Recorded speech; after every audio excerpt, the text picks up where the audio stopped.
नमस्कार, मेरा नाम वैभव है। मैं आप सभी का स्वागत करता हूं अपने YouTube चैनल के ऊपर।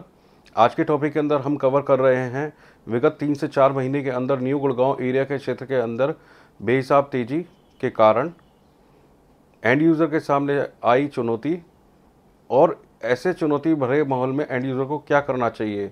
ये 3 मुख्य उद्देश्य रहेंगे इस वीडियो के अंदर कवर करने का।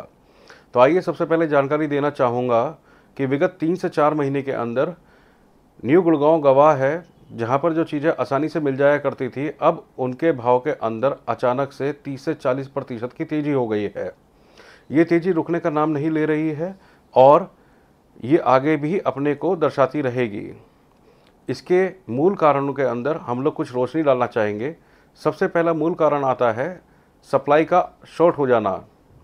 आप और हम सब लोग गवाह हैं, साल 2014 के बाद से रियल एस्टेट सेक्टर के अंदर मंदी का माहौल बन गया था, जिसके कारण नए प्रोजेक्ट लॉन्च होने बंद हो गए थे।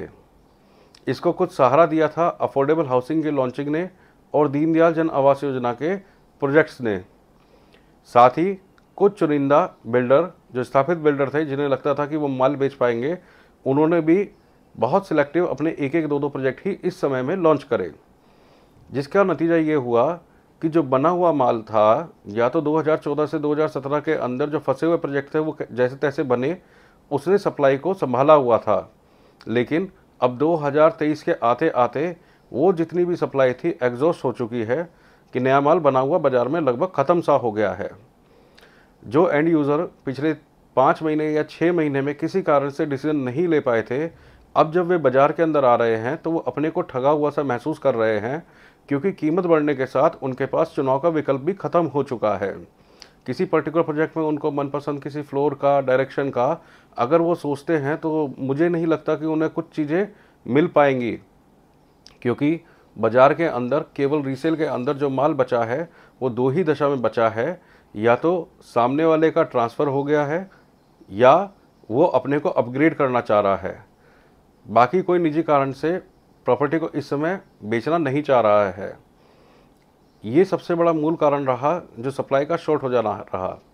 इसके साथ ही कुछ छोटे पहलू भी रहे, जैसे मकान की डिमांड तो पहले भी थी, लेकिन लोगों ने मंदी के भय से अपने डिसीजन को टालना शुरू कर दिया। प्रॉपर्टी के अंदर यह है कि हम लोग चीज़ों को टाल तो सकते हैं, लेकिन उस ज़रूरत को कभी भी ख़त्म नहीं कर सकते। जो लोग 2014 से 2020 की एज के अंदर अपने 6 या 7 साल के अंदर फैसला नहीं ले पाए, मैं यहाँ पर अपना जो सर्विस क्लास है उनकी बात कर रहा हूँ, और जो लगभग 30 की एज में थे वो आज 38 या 40 की एज में आ चुके होंगे, और अगर मकान नहीं लिया होगा, मेरा संदर्भ उनसे है या उससे बड़ी उम्र वालों के साथ है, तो अब उनके पास रिपेमेंट कैपेसिटी, यानी कि जो बैंक को लोन चुकता करना है उसका पीरियड भी कम हुआ, और साथ में बच्चों की जिम्मेदारी, जिनके साथ बच्चे थे कहीं ना कहीं बड़ी क्लासेस में आ गए हैं, आगे से ऐसे कॉलेज वगैरह के अंदर उनको इन्वेस्टमेंट करना पड़ रहा है। तो आदमी के पास दो तरफा चोट पड़ रही है, जो हम जैसे उम्र के अंदर हैं, जिनके बच्चे कॉलेज के अंदर जा रहे हैं हायर स्टडीज़ के लिए, और अगर मकान नहीं ले पाए हैं तो इस एज में मकान लेना भी उनके लिए एक थोड़ा सा महंगा महसूस हो रहा है। इसके अलावा कुछ छोटे कारण भी रहे, क्योंकि गुड़गांव आज एक महानगर कहा जाता है। महानगर के अपनी भी आबादी, साथ में दूसरे प्रदेशों से भी आई हुई आबादी से इसका तेज़ी से विस्तार होता जा रहा है, जहाँ पर व्यापार की और साथ में ज़मीन की असीम संभावनाएं हैं। जिन लोगों की गुंजाइश है वो मकान खरीदते रहते हैं या प्लॉट खरीदते रहते हैं, और नई भावी पीढ़ी जो पैदा हो रही है, जो आगे कमाने के लिए आ रही है, उनको भी एक मकान की ज़रूरत महसूस देती है। कुल मिला के बहुत तेज़ी इस समय बनी हुई है डिमांड के अंदर, जबकि विकल्प सीमित हो गए हैं। इसके अलावा अभी भी ये देखते हैं हम लोग बाज़ार के अंदर कि आज तक जब मैं ये वीडियो रिकॉर्ड कर रहा हूँ तो बाज़ार के अंदर अभी तक निवेशकों की वापसी नहीं हुई है। अभी भी बाज़ार के अंदर 98% एंड यूज़र बने हुए हैं, लगभग 1 से 2% के करीब आपके इन्वेस्टर बने हुए हैं। इसके अलावा 2014 के अंदर जब सरकार बदली तो सरकार में के बदलने के बाद अचानक मंदी आई, लेकिन लोग बाग उसे मंदी के नाम से कहते हैं, हम लोग उसको रिफॉर्म पीरियड के नाम से जानना चाहेंगे, क्योंकि इस समय 2 रिफॉर्म बहुत तेज़ी से हुए बाज़ार के अंदर। सबसे पहला एक नोटबंदी का हुआ, जिसकी वजह से बाज़ार के अंदर से काले धन के ऊपर काफ़ी हद तक चोट लगी। साथ ही एक रेरा नाम का कानून भी बनाया गया, जिसके अंदर बिल्डर के सामने केवल 2 ही रास्ते रह गए थे कि अगर बनाना है तो फिर बिल्डर बनिए, अगर नहीं बनाना है तो जेल जाने का रास्ता खुला हुआ है। जिसके नतीजे से जो क्लास 2, क्लास सी जो अदर बिल्डर थे, उन्होंने अपना बोरिया बिस्तरा समेट लिया। अब बाज़ार के अंदर केवल कॉरपोरेट बिल्डर ही बचे हैं जिन्हें हम उंगलियों पर गिन सकते हैं। यहाँ पर देखने वाली बात यह है कि लोगों को उनके नाम पर भरोसा भी है, वो अपने नाम के हिसाब से प्रीमियम भी चार्ज करते हैं और चीज़ें महंगी भी लाते हैं। तो यानी अब कस्टमर के पास दूसरे विकल्प पे अगर जाते हैं कि रीसेल के विकल्प को छोड़ते हैं, तो नई बुकिंग भी उनके लिए बेहद महंगी होती जा रही है। अब सवाल उठता है, ऐसे में क्या करना चाहिए? क्या यह तेज़ी बनी रहेगी या हमें अपने विचार को कुछ समय के लिए पोस्टपोन कर देना चाहिए? जहाँ तक मेरी अपनी समझ है, जो लोग पहले समय पर डिसीजन ना लेके गलती कर चुके हैं, उन्हें उससे सबक लेते हुए जो भी चीज़ मिल रही है, बहुत ज़्यादा चीज़ों के मतलब में नहीं पड़ना चाहिए कि ये ऊपर है, ये नीचे है। चॉइस के मामले में बात कर रहा हूँ, जो मिल रहा है, जो प्रोजेक्ट पसंद है, उसमें अपना मन बनाए और तुरंत फुरत उसमें डिसीजन लेने की क्षमता ले। जहाँ तक मैं देख पा रहा हूँ, आज रीसेल के अंदर सेलर जो है अपनी ज़ुबान पे नहीं टिक रहा है, काफ़ी हद तक बाज़ार बदल जाता है। तो ऐसे में एंड यूज़र के पास सारा किया हुआ काम बर्बाद हो जाता है। उसके पास फिर विकल्प बचता है कि उसको नई बुकिंग का रुख करना चाहिए। तो ऐसी नई बुकिंग के अंदर अभी क्योंकि मार्केट गर्म है, ऐसे में 18 लग्जरी प्रोजेक्ट्स आ रहे हैं तमाम गुड़गांव के अंदर, जिसकी सूचना मेरे पास है, जिसको मैं अगले वीडियो के माध्यम से आपको बताऊंगा। अब होगा क्या कि जब पहला बिल्डर एक एक्स अमाउंट पे लाएगा तो दूसरा बिल्डर एक्स प्लस वाई पर लाएगा, तीसरा बिल्डर उस पर एक्स प्लस वाई प्लस जी पर लाएगा। ऐसे मार्केट रोटेट होगा। कहीं ना कहीं मैं इसको 2008 के अंदर जब बाज़ार के अंदर एक क्षणिक मंदी आई थी, उसके बाद जब रिवाइव किया था बाज़ार, तो 2012-2014 तक उसने तेज़ी के नए रिकॉर्ड बनाए थे। सेम उसी प्रकार की तेज़ी मैं बाज़ार के अंदर प्रोजेक्ट के आधार पर महसूस कर रहा हूँ। 2023-2024 के उत्तरार्ध में हम लोग आ चुके हैं।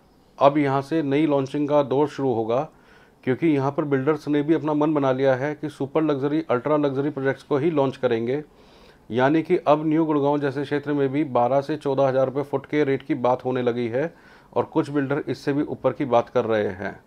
तो अब यहाँ पर एक सवाल उठता है कि जो लोग दूरी या किसी भी कारण से न्यू गुड़गांव को अछूत समझते थे, उनको अपने डिसीजन पे अभी से विचार करना चाहिए। कारण है कि अगर न्यू गुड़गांव में ये तेज़ी है तो एग्जिस्टिंग गुड़गांव के अंदर उनके पास विकल्प और भी सीमित होने जा रहे हैं। अब क्या तेज़ी के अंदर और भी कारण रहेंगे, क्यों तेज़ी बनी रहेगी, तो इसके अंदर 2-3 पहलू पे मैं रोशनी डालना चाहूँगा। वीडियो लंबा हो जाएगा, बहुत शॉर्ट में करना चाहूँगा इसके अंदर, क्योंकि मैंने कहा कि जैसे कॉर्पोरेट बिल्डर आ रहे हैं, वो अपने साथ अपने प्राइस को, टैग को, अपने प्रोजेक्ट को, अपने प्रोडक्ट को पोजीशन करेंगे। वो लोग नए रेट पर लेकर आएंगे, चीज़ महंगी होगी ही होगी। साथ ही बाज़ार के अंदर पैसे की तरलता बनी हुई है, कहीं बाज़ार के अंदर कमी नहीं है, जिसकी वजह से बाज़ार में मांग निरंतर बन रही है। तीसरा, सीमित विकल्प। सीमित विकल्प के बारे में पहले मैं जानकारी दे चुका हूँ। और अब यहाँ से, क्योंकि जब हम महंगा माल बेचेंगे तो बिल्डर अपनी तरफ से अट्रैक्टिव स्कीम लेके आएंगे जो पेमेंट प्लान के बारे में होगी। यहाँ से मैं समझता हूँ कि अब इन्वेस्टर वापसी करेगा रियल एस्टेट मार्केट के अंदर और यहाँ से नई तेज़ी को वो पकड़ना शुरू करेगा।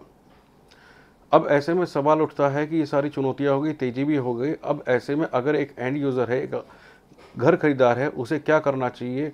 रीसेल की भी समस्या खड़ी है, तो ऐसे में उसे क्या नए प्रोजेक्ट के बारे में विचार करना चाहिए? तो मेरा यहाँ पर कट शॉर्ट में एक ही बात है कि उसको एक ही पॉलिसी अडॉप्ट करनी चाहिए। जो भी पहला प्रोडक्ट आ रहा है, अगर समझ में आता है, बजट में आता है, त्वरित डिसीजन ले। कहीं ऐसा ना हो कि फिर लटकने के चक्कर में दूसरी चीज़ उसके हाथ से निकल जाए, क्योंकि अगली चीज़ महंगी आने वाली है। इस समय बाज़ार के अंदर 3 मुख्यतः प्रोडक्ट आने वाले हैं, जिसको ऊपर मैं ध्यान दिलाना चाहूँगा। या खास करके मैं अब एंड यूज़र को भी केंद्रित कर रहा हूँ, साथ में इन्वेस्टर अपने आप समझ ले कि अगर एंड यूज़र की चीज़ है तो इन्वेस्टर के लिए अपने आप मतलब की चीज़ हो जाती है। सबसे पहले यहाँ पर मैं गोदरेज सेक्टर 79 जो एक प्रोजेक्ट लेके आने का प्लानिंग कर रहे हैं। जब ये वीडियो रिकॉर्ड हो रहा है, अभी तक उनका रेरा नहीं आया है। प्राप्त सूचना के अनुसार उनका गोदरेज होराइजन के नाम से 3 नए टावर लेकर आने का विचार बन रहा है, जिसके अंदर कुल संख्या हो गई यूनिट्स की 204 यूनिट, जिसके अंदर 2 बेडरूम विद स्टडी, 3 बेडरूम और 3 बेडरूम विद सर्वेंट रूम होगा। मुख्यतः 2 बेडरूम का जो साइज़ वो लेकर आ रहे हैं 1475 से 1575 के बीच में रहने वाला है। 2 विद स्टडी का 1675 से 1725 के बीच में रहने वाला है। 3 बेडरूम का जो साइज़ आएगा लगभग 2100-2200 के बीच में होगा और उससे बड़े वाला 2300-2400 के करीब होगा। इनका जो प्राइस लाने का अनुमान है अभी तक, क्योंकि गोदरेज कंपनी ने ऑफिशियली कोई भी रेट नहीं बताया है, लेकिन यहाँ पर जो प्राइस आने वाला है वो लगभग 11,000 रुपये फुट के आसपास आने वाला है। मैं यहाँ ध्यान दिलाना चाहूँगा, दिसंबर माह में जब मैंने बेस्टेक अल्ट्यूरा के बारे में वीडियो बनाया था और उसका एवरेज कॉस्टिंग 7,800-8,000 रुपये के रेट के आसपास था, बहुत लोगों ने संदेह जताया था। अब आप तुरंत इसी बात से अंदाज़ा लगाइए कि केवल 6 महीने के अंदर ये 3,000 रुपये फुट की चोट अब जिनको मकान ले रहे हैं पड़ चुकी है और यहाँ से भी नई तेज़ी का ये इबारत लिखी जाएगी। तो कुल मिला के 2 बेडरूम की अगर आज हम प्लानिंग करते हैं गोदरेज के अंदर, तो ये रेंज कहीं ना कहीं आपको 1,63,00,000 से स्टार्ट होके सबसे बड़े वाले साइज़ पर 2,80,00,000 के बीच में जाती है। पेमेंट प्लान अभी इनका आना बाकी है क्योंकि डिटेल आई नहीं है। रेरा आने के बाद सारी डिटेल होगी और उसके बाद सारी कार्रवाई शुरू करेंगे। जिन लोगों को इस प्रोडक्ट के अंदर बुकिंग करनी है वो हमसे मदद ले सकते हैं। हम उनको आश्वस्त करते हैं कि अच्छी से अच्छी चीज़ें उनको दिलाने की कोशिश करेंगे। इसके बाद आएगा प्रोडक्ट एसएस सेंडाना सेक्टर 83 गुड़गांव। ये प्रोडक्ट एक आम आदमी के बजट के हिसाब से बिल्कुल मुफीद बैठता है, बिल्कुल सटीक बैठता है। सबसे पहले इसकी लोकेशन के बारे में बात करना चाहूँगा। इसकी लोकेशन सेक्टर 83 जो लगभग कॉर्नर बनेगा NH8 और द्वारका एक्सप्रेसवे के ऊपर। आज अगर मैं स्टडी करता हूँ सेक्टर 83 के अंदर जो इसके एडजॉइनिंग प्रोडक्ट है palm hills MR palm garden के अंदर जो करंट प्राइस चल रहा है वो लगभग 9,000 रुपये फुट के आसपास चल रहा है। वहीं बिल्डर इसको अभी आज की तारीख में 8,500 रुपये फुट के हिसाब से लॉन्च कर रहा है, जिसके ऊपर कुछ डिस्काउंट भी वो दे रहे हैं। और इसके अंदर 2 कैटेगरी उन्होंने रखी है, 3 बेडरूम 3 टॉयलेट और 3 बेडरूम विद स्टडी रूम रखा है, जिसका साइज़ है 1450, दूसरे का है बड़े वाले का 1850। ये प्रोडक्ट जो है 12.5 एकड़ के अंदर होगा, जिसके अंदर कुल 10 टावर आएंगे, जिनकी मुख्यतः हाइट 32 स्टोरी और 33 स्टोरी रहने वाली है। बेसमेंट के अंदर -2 लेवल बेसमेंट पार्किंग रहेगी। इसके अंदर 2 एकड़ के अंदर कंस्ट्रक्टेड एरिया रहेगा, बाकी रिमेनिंग 85% के एक्सटेंट तक ओपन एरिया रहने वाला है। इसके अंदर क्लब हाउस जो डिज़ाइन करा जाएगा वो 40,000 फुट के अंदर करा जाएगा, जिसमें 2 स्विमिंग पूल दिए जा रहे हैं, एक सेमी ओलंपिक साइज़, दूसरा आपका full complete size Olympic size का इसमें स्विमिंग पूल दिया जा रहा है। पूरी कंस्ट्रक्शन इसकी माइवन टेक्नोलॉजी के ऊपर आधारित होगी ताकि ये समय से बन पाए, जल्दी कंप्लीट हो पाए और कंस्ट्रक्शन के चीज़ों को उसमें ध्यान रखा जाएगा। बुकिंग्स इसकी स्टार्ट हो चुकी हैं, ऑन स्पॉट अलॉटमेंट की फैसिलिटी है इसके अंदर। और इसके अंदर सबसे अच्छी बात यह है कि पेमेंट प्लान बहुत फ्लेक्सिबल रखा गया है। मुख्यतः 30, 10 और 30 का रखा गया है। थोड़ा सा जानकारी देना चाहूँगा जो एंड यूज़र हैं उनके लिए क्या विशेष रहेगा। 10% बुकिंग के अमाउंट पर, 10% विद इन 45 डेज़, अगला 10% जो जाएगा on casting of ground floor, जिसमें लगभग हमारा अनुमान है 7 से 8 महीने का समय लगेगा, क्योंकि फाउंडेशन का काम होगा, बेसमेंट के साथ फिर आपका स्टिल्थ या आपका 2 लेवल बेसमेंट पार्किंग का काम होगा, उसके बाद कहीं जाके ग्राउंड फ्लोर आएगा। तो इस सब में एक टाइम कंज्यूमिंग काम होगा।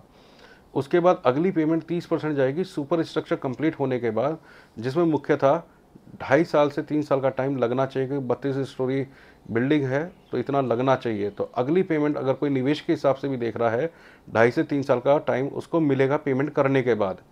वहीं उसके बाद जब टाइल्स का कमेंस होगा काम तो 10% जब देना है, रिमेनिंग 30% जब चाबी मिलेगी on position at the time of position मिलेगा। तो कुल मिला के आप अपनी ज़रूरतों के हिसाब से उसको प्लान आउट कर सकते हैं, सस्ते रेट पर ले सकते हैं, डिसेंट प्राइस पे मिल रहा है। और आगे यहाँ से कुछ लोग जो निवेशक हैं वो निवेश करके यहाँ पर अपना पैसा भी बना के निकल सकते हैं। हमारी टीम भी इसके अंदर काम कर रही है और डिटेल में भी हम लोग बात करना चाहेंगे। कोई भी मुझे पर्सनल उसके ऊपर बात करके सलाह ले सकता है, केवल इसी प्रोजेक्ट के बारे में नहीं, किसी और प्रोजेक्ट के बारे में भी कर सकते हैं।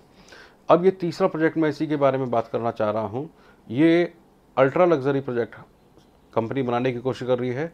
ये भी एसएस ग्रुप लेके आया है, सेम सेक्टर 83 के अंदर लेके आया है। इसकी विशेषता ये रहेगी, ये पार्ट एंड पार्सल रहेगा सिंडाना का, लेकिन ये 1 एकड़ का अलग से लैंड पार्सल है, जिसके अंदर लगभग 38 स्टोरी का केवल एक ही कंपनी टावर बना रही है, खूबसूरती इस टावर की ये रहेगी कि इसमें एक फ्लोर के ऊपर केवल एक ही अपार्टमेंट बनाया जाएगा, यानी 360 डिग्री का व्यू आपको यहाँ से मिलने वाला है, जो शायद अभी तक मेरी जानकारी में गुड़गांव में किसी भी बिल्डर ने नहीं बनाया है।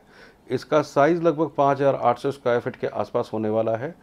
लगभग इसके अंदर जो एरिया रहेगा हमारा 4 बेडरूम, सर्वेंट रूम, स्टाफ और साथ में आपका स्टोर रूम, बहुत बड़े बड़े घर रहेंगे, जो एक गुड़गांव के अंदर बेहद डिमांडेड सेगमेंट है, लेकिन अभी बन नहीं रहा है। तो इसके ऊपर निवेशक भी ध्यान दे सकते हैं। अल्ट्रा लग्जरी स्पेसिफिकेशन रहेगी। पेमेंट प्लान भी इसका लगभग कंपनी ने अभी फ्रीज कर दिया है। जैसे ही इसकी और अधिक जानकारी आएगी मैं आपको सूचित करूंगा।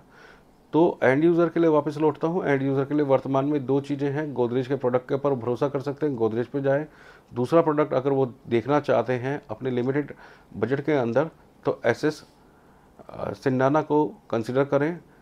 अंतिम में एक बात और कहना चाहूँगा, जो लोग अभी तक देरी कर चुके हैं, जितना जल्दी हो सके इस काम को प्राथमिकता के ऊपर लें।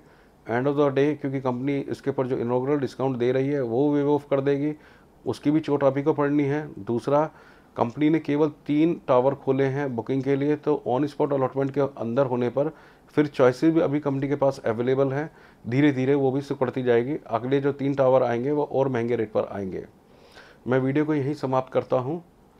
किसी भी अधिक जानकारी के लिए और अन्य जानकारी के आप सीधा मुझे संपर्क कर सकते हैं मेरे दूरभाष संख्या के ऊपर। धन्यवाद।